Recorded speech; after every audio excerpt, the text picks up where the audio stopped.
Tell me about yourself, Cliff. What's your story?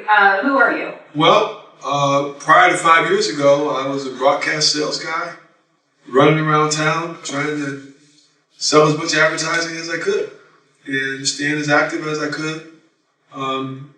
Riding bikes, playing basketball, swimming.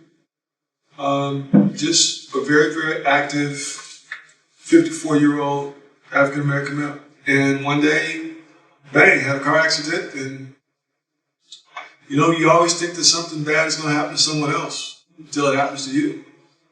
And I've always tried to make the best out of any situation that occurred to me. And, we take lemons and make lemonade.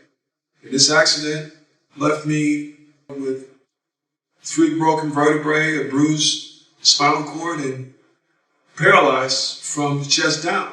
Spending 30 days in the ICU, can't move anything, can't even breathe on my own. Cardiac arrest 3 times. I'm not supposed to be here. So nowadays, I live my life with a totally different perspective. Prior to the accident, you see somebody in a wheelchair, you don't even think about it. It doesn't even faze you. That person's just, their life is their life until you have to be in that wheelchair rolling right next to them. Then all of a sudden, the complications, or should I say the challenges of their day-to-day lives become the same challenges that you now have to. I like to think that our Creator loved me enough where He interceded in my life and redirected it so that I may be assistance and be a voice in that community, because now I'm a part of it and I'm living it on a day-to-day basis. And I consider myself now a rehabilitating quadriplegic. Like I said, I spent, this is going on starting year 6 since the accident. And I'm excited to say that I call them new tricks. I work out here at Turnstone 2, maybe 3 times a week, and then at the hospital and rehab. And, over the last going on 6 years now, I am happy to say that I'm learning new tricks every day. What are some of those tricks? Well, let's see. I'm standing up on my own walker. I'm actually taking some steps with assistance. I can do what we call sit-to-stands by myself. And, there's day-to-day occupational things that I can do. A couple weeks ago, I made a peanut butter jelly sandwich. Yay! I'm folding clothes. And that's going from somebody, like I said, that when they went to operate on me the day of the accident, the prognosis was, we don't know what's going to happen. I even had one doctor have the audacity to tell me that I would never walk again. And one day I want to go thank him for giving me the motivation to prove him wrong. So here again, take lemons and just make lemonade.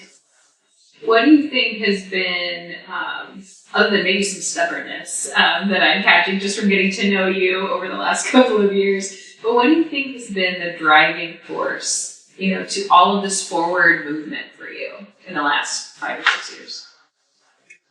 I think if I had to put my finger on one aspect of the desire to be the best person that I can be. When you have a near-death experience, believe me, it changes your whole perspective on what every heartbeat means. And I've tried to keep to the fore that it is very important that I make the best of this next heartbeat. Therefore, there's this old adage, if you take care of the small stuff, the big stuff will take care of itself. Well, the small stuff is this one heartbeat. And, if I can nurture that or set myself up to be better, that's the driving force. I want to walk again. I want to run. I want to play basketball. I want to swim. I want to go travel. I want to go to Galapagos. I got a lot of stuff on my bucket list that I want to accomplish. So that's what drives me. And through His grace, it'll happen if it is to be. But it's my responsibility to do whatever I can to prepare myself so that I can do that. Faith without works is worse than no faith at all. And Turnstone is a important asset to achieving that goal. I'll be very frank and honest with you. I would probably not be sitting up straight like I am now had it not been for the facility and the people, because that's how important it has been to me and to other folks.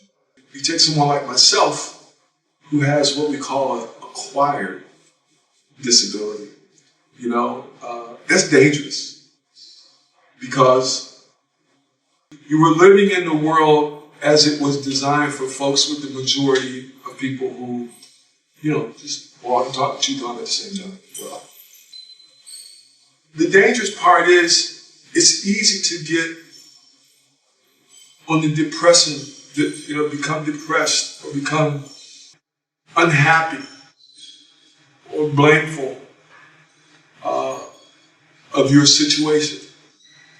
You have a choice. You can embrace either to let that situation and circumstance beat you down, or you can embrace your circumstance and lift yourself up. Now, the latter is a tough one.